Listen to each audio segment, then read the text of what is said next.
الحمد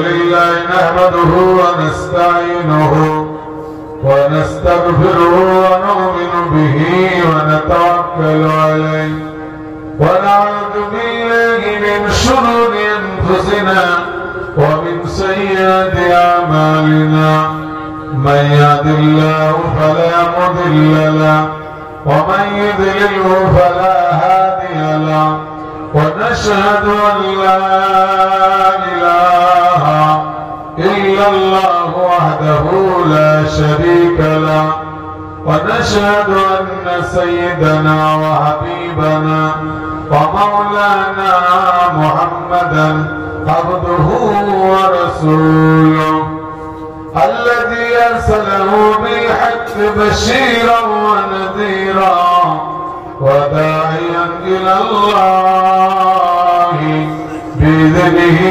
وسراجا منيرا أما بعد فأعوذ بالله من الشيطان الرجيم بسم الله الرحمن الرحيم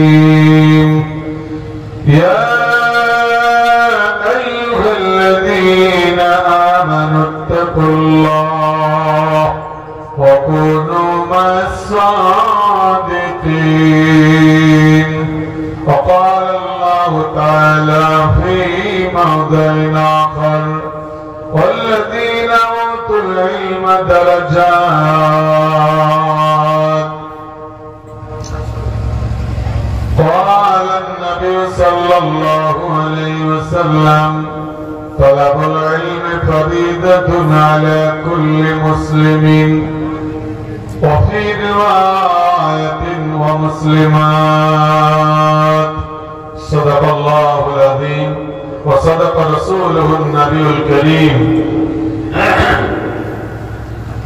যাবতীয় প্রশংসা সেই মহান রব্বুল আলামিনের দরবারে যে আল্লাহ রব্বুল আলামিন আমাদেরকে পবিত্র শাবানুল মুআজ্জম শাবান মাসের চাঁদ মাথার উপরে করে আল্লাহ রাব্বুল আলামিন এই শাবান মাসে যার পরে পরে রমজানুল মুবারক আসে এই শাবান মাসে রজনীতে আল্লাহ রাব্বুল আলামিন আমাদেরকে ঝাড়খণ্ড রাজ্যের সাহেবগঞ্জ জেলার অধীনে বালুগ্রাম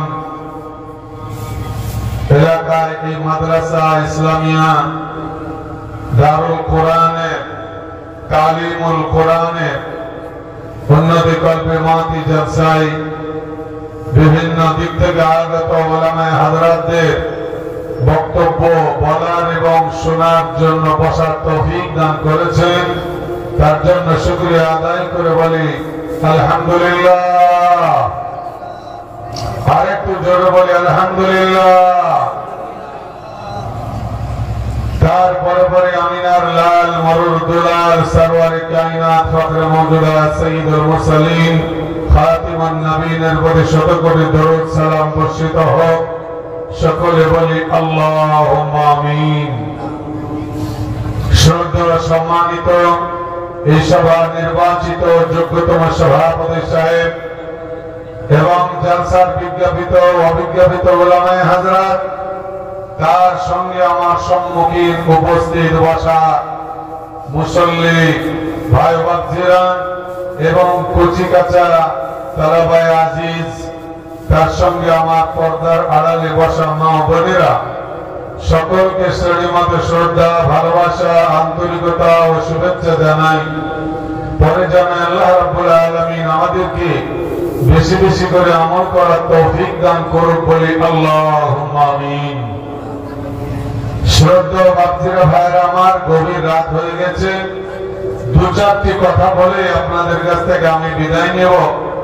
এই বালুগ্রাম ইয়ার মোহাম্মদ টোলা এবং ফটকিপুর পাহাড়গাঁও মিলে প্রায় জায়গাতে আমি এসেছি। আমার নাম শামসুজ্জোহান, আপনারা অনেকে চেনেন, আবার হয়তো অনেকেই সেই সময় ছিলেন না বা অ্যাক্টিভিটি ছিল না, সেই হিসাবে হয়তো নাও চিনতে পারেন। কিন্তু আমি এসেছি মাওলানা রফিক সাহেব, মুফতি আবুল কালাম সাহেব তেনাদের দাওয়াতে এসেছি।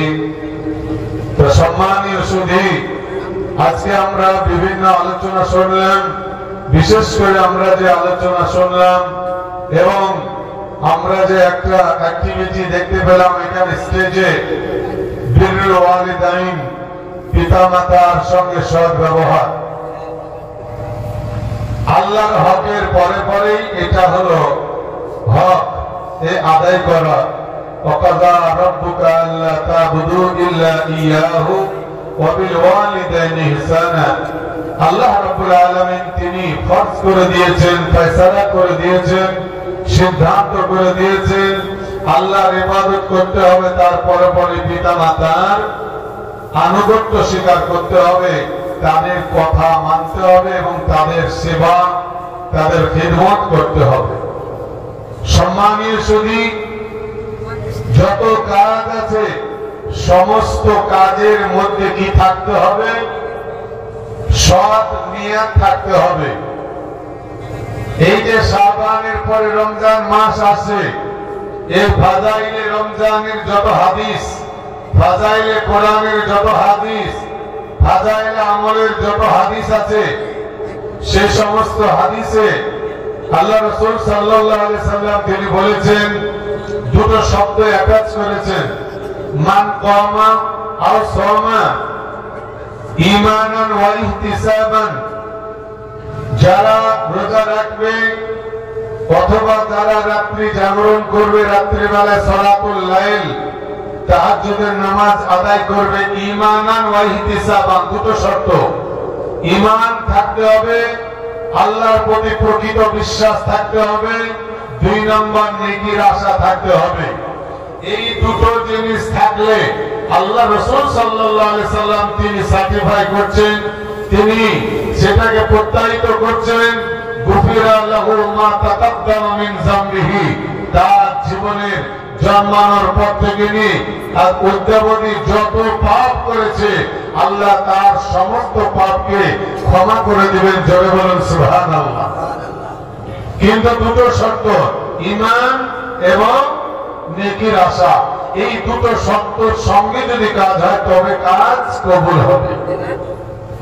19 নম্বর পারাতে আল্লাহ বলেন, ইয়াওমা লা ইয়ানফাউ মালুন ওয়ালা বানুন ইল্লা মান আতাল্লাহ বিকলবিন সালিম। ইয়াওমা লা ইয়ানফাউ মালুন ওয়া বানুন, যেদিনকে কাজে আসবে না সন্তান সন্ততি এবং মাল সম্পদ কাজে আসবে না, ইল্লা কিন্তু ওই ব্যক্তিদের কাজে আসবে সন্তান সন্ততি এবং সম্পদ, মান আতাল্লাহ বিকলবিন সালিম, যারা নির্ভেজাল, এই কলব অন্তর পুরো ত্যাজ্জার, পুরো ভাবনা চিন্তাটা আল্লাহর কাছে নির্ভেজাল ভাবে নিয়ে যাবে, আল্লাহ তাদেরকে কবুল করবেন। বলুন সুবহানাল্লাহ। ভেজাল যদি নিয়ে যায় তাহলে কিন্তু কবুল হবে না, হবে কবুল ডুপ্লিকেট। কত শহরে সিটিতে ডুপ্লিকেট প্ররোচনার মানুষ ঘুরে বেড়ায়, যারা রাস্তাতে আপনাকে বলবে বা বলে, ভাই আপনাকে খুব ভালোবাসি, আপনাকে খুব সুন্দর সহিদায়ের মানুষ মনে হচ্ছে, আপনাকে খুব পছন্দ মনে হচ্ছে, নরম দিলের মানুষ, আপনি খুব সুন্দর মানুষ, তবে ভাই আমাকে কিছু সাহায্য করুন, আমি বিপদে পড়ে গেছি। এইরকম ভাবে গ্ল্যামারি গ্লোসি কথা বলে আপনার অন্তরকে নরম করে আপনার সম্পদকে লুটে নেওয়ার অনেক মানুষ রূপী জানোয়ার আছে না নাই? আছে কি নাই? আছে। আপনার কাছে এটা কি মনে হবে? খুব বিপদে পড়া মানুষ, মুসিবতে পড়া মানুষ, এই মানুষটাকে সাহায্য করা দরকার। কিন্তু এমন একটা সময় পৌঁছে যাবে যে আপনার কাছ থেকে ওই নিয়ে পালিয়ে গিয়ে সে বিপদে পড়া মানুষ নয়, সে আসলে হচ্ছে ধোঁকাবাজ, চিটার। এই ধোঁকাবাজি করা হচ্ছে কাজ। সম্মানীয় সুধী, সুতরাং নির্ভেজাল দিল নিয়ে আমাদেরকে আল্লাহর কাছে